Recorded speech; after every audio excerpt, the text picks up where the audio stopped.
اور مرد قوام کیوں ہے؟ دو وجوہات کی بنیاد پر، بما فضل اللہ نے کیونکہ ان کو عورتوں پر کچھ چیزوں میں فضیلت دی۔ یہ فضیلت کیا ہے؟ ایک فضیلت تو یہ کہ مرد جسمانی طور پر زیادہ طاقتور ہے، مضبوط ہے، ہم جانتے، اور صرف یاد رکھیے کہ وہ جسمانی طور پر مضبوط نہیں، وہ اعصابی طور پر بھی اللہ نے مرد کو عورت سے زیادہ مضبوط بنایا ہے۔ اس کے حواس، اس کے اعصاب عورت سے زیادہ مضبوط ہیں۔ عموماً آپ نے دیکھا ہوگا کہ عورتیں چھوٹی چھوٹی باتوں پر روتی ہیں، چھوٹی چھوٹی باتوں پر فوراً لڑنے جھگڑنے لگتی ہیں اور شور شرابہ ہنگامہ مچا دیتی ہیں، لیکن عورتوں کے مقابلے میں 90% مرد زیادہ متحمل، زیادہ حلم، زیادہ بردباری اور زیادہ حلم اور ٹھہراؤ کا مزاج رکھتے ہیں۔ ایک تو وجہ یہ، اور دوسری وجہ بما انفقوا، اس وجہ سے بھی مرد کو قوام بنایا گیا کہ معاشی کفالت کا بوجھ بھی اسی کے کندھے پر ڈالا گیا۔ تو جو کھلائے گا، پلائے گا، جو کمائے گا، جو لائے گا، اتھارٹی اسی کی ہے۔ جو اکنامک سٹرینز برداشت کرے گا، جو معاشی بوجھ اٹھائے گا، پھر اتھارٹی اور رائے اس ہی کی مقدم رکھی جائے گی، اس معاشی کفالت کی وجہ سے، اور دوسرا اس کے اس اعصابی اور جسمانی مضبوطی کی وجہ سے اس کو قوام بنا دیا گا۔ اور ویسے بھی یاد رکھیے گا، واضح طور پر معاشی کفالت مرد کی ذمہ داری ہے، عورت پر معاشی کفالت کا بوجھ نہ ڈالا گیا ہے، نہ اللہ نے ڈالا ہے، نہ اس کا شوہر، اس کا باپ، اس کا بھائی اس پر ڈال سکتا ہے۔ یہ جو آج ہمارا تصور ہے نا کہ میاں بیوی، آج میاں بیوی جو ہے وہ گاڑی کے دو پہیے اور بیوی کمائے گی تو گھر کی گاڑی چلے گی، یہ قرآن کا تصور نہیں ہے۔ کہتے ہیں مہنگائی بہت ہے، ارے مہنگائی بہت ہے تو صبر کریں، توکل کریں، مہنگائی کے اصل وجوہات کو دور کریں۔ بیٹیوں اور بیویوں کو نکال کے ان سے کمائیاں کر کے کھانا، یہ شریعت کا مزاج نہیں ہے۔ اللہ نے مرد کو پہلے اس کے 4 دفعہ اللہ نے مرد کو اس کے فرائض اور عورتوں کو ان کے حقوق دیے، پھر اس کے بعد اللہ نے اس سسٹم کو رن کرنے کا توازن اور اس کا ڈسپلن دیا کہ اپر ہینڈ اور سپریمیسی کس کی ہوگی، اور اب بیویوں کو ان کے ادب، ان کے سلیقے اور ان کے فرائض بتائے جا رہے ہیں۔ بڑی خوبصورت ہے یہ سورہ نساء کی آیت۔ اچھی بیویوں کی صفات کیا ہوں گی؟ پہلی صفت اچھی بیوی کی کیا ہے؟ فالصالحات، نیک بیویاں۔ اچھی بیویوں کی پہلی صفت کیا ہے کہ اچھی بیویاں وہ ہوتی ہیں جو نیک بیویاں ہوتی ہیں۔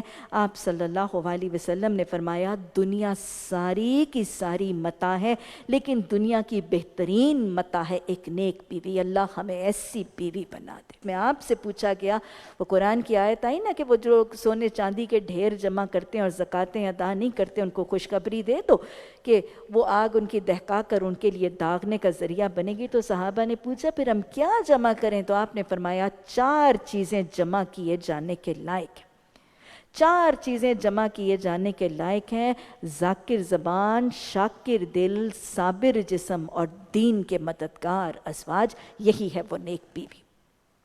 اور پھر آپ نے فرمایا جس کو 4 چیزیں مل گئیں وہ اس کی خوش بختی کے لیے بہت ہے، خوش بخت ہے، نیک بخت ہے وہ شخص جس کو 4 چیزیں مل گئیں: شاکر دل، ذاکر زبان، صابر جسم اور دین کے مددگار ازواج۔ اللہ ہمیں ان نیک بختوں میں سے بنا دے۔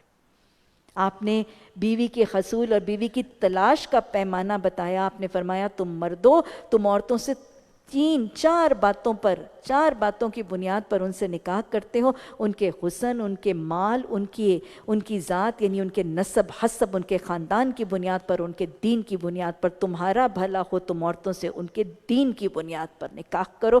اور آپ نے وارن کیا، دیکھو تم کسی عورت سے اس کے حسن کی بنیاد پر نکاح نہ کرنا، ہو سکتا ہے اس کا حسن اس کو گمراہی کی طرف لے جائے۔ تم کسی عورت سے اس کے مال کی بنیاد پر نکاح نہ کرنا، ہو سکتا ہے اس کا مال اس کو سرکشی کی طرف لے جائے۔ تمہارا بھلا ہو تم عورتوں سے ان کے دین کی بنیاد پر نکاح کرو۔ اور پھر آپ نے فرما دیا جس شخص کو کسی ایسے شخص کی طرف سے نکاح کا پیغام آئے جس کے دین اور اخلاق سے تم مطمئن ہو تو تم اس نکاح کے پیغام کو قبول کر لیا کرو۔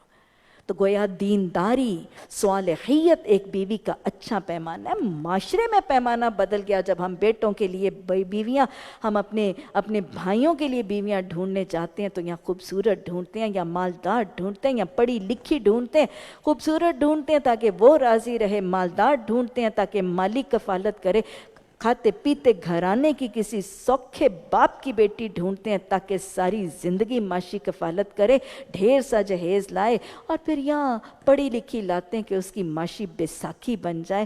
شریعت نے پیمانہ سکھا دیا، دین اور اخلاق تمہارا پیمانہ۔